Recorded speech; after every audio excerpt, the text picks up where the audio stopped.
Bismillahirrahmanirrahim. Alhamdulillahi wa kafa wassalatu wassalamu ala man la nabiyya ba'da wa ba'd. Assalamu alaikum wa rahmatullahi wa barakatuhu, ikhwatul kiram. Baada ya kumshukuru Allah subhanahu wa ta'ala na kumtakia rehma na amani mtume wetu Muhammadin sallallahu alayhi wasallama, ikiwa ni mara nyingine na wakati mwingine tena, ndugu zangu, tunakutana katika viwanja hivi katika hali ya kuendeleza darasa zetu mujarrabu kabisa kwa idhini ya Mwenyezi Mungu subhanahu wa ta'ala. Nami bila kuchelewa, ndugu zangu, leo nataka nikupeni aya mujarrab, aya moja tu ambayo ni mujarrab kwa idhini ya Mwenyezi Mungu subhanahu wa ta'ala. Laka hajatun inda Allah, je, una haja mbele ya Mwenyezi Mungu subhanahu wa ta'ala? Una shida mbele ya Allah tabaraka wa ta'ala?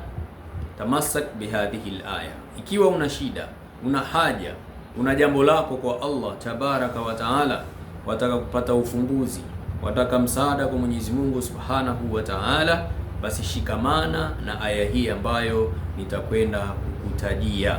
Yaftah laka abwaba almujizat, utaona Mwenyezi Mungu subhanahu wa ta'ala atakufungulia mlango wa kile unachokitaka kwa miujiza kabisa kabisa bila kuamini. Salli rak'ataini alhaja, muda ule ambao umekusudia kulifanya jambo hili, swali kwanza rakaa mbili za haja, sunnatil haja, na baada ya hapo mswalie Mtume Muhammad sallallahu alayhi wasallama mara 100, na baada ya hapo fanya istighfari mara 100. Ni muhimu sana ndugu zangu katika imani. Ukiwa na jambo lako, tumia njia hizi ndugu zangu. Kwanza unaswali rakaa mbili, kisha unamswalia Mtume Muhammad sallallahu alaihi wasallam, kisha unafanya istighfar. Njia hii ni njia mujarrabu sana. Huwezi ukaanza kuomba kwa Mwenyezi Mungu shida yako moja kwa moja bila kupitia taratibu hii ambayo ninaelekeza hapa. Lakini pia baada ya hapo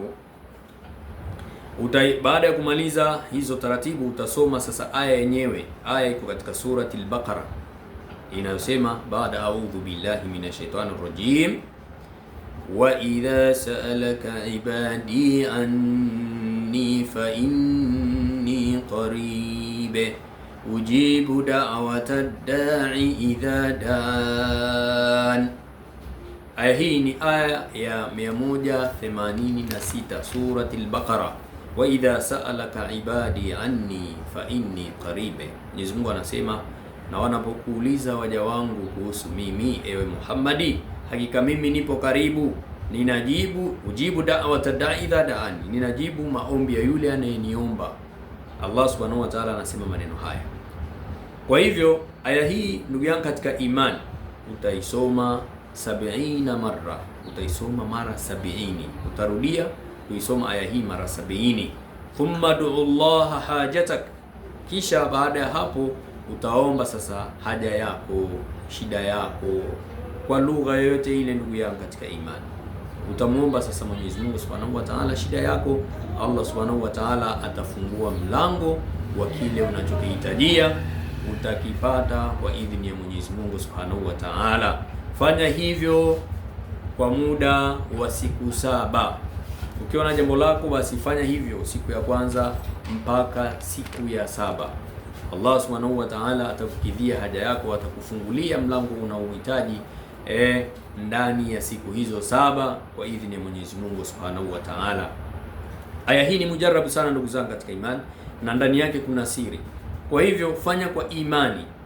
Ukishakuwa na imani ndugu yangu katika imani, basi mambo yako yatakuwa sahali kabisa kwa Allah tabaraka wa ta'ala. Ud'u Allah wa antum muqinuna bil ijaba, unamuomba Mwenyezi Mungu hali ya kuwa unakuwa na yaqini kwamba Allah subhanahu wa ta'ala atakupatia kile unachomuomba.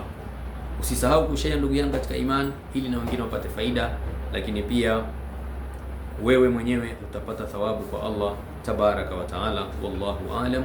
Wassalamu alaikum wa rahmatullahi wa barakatuh.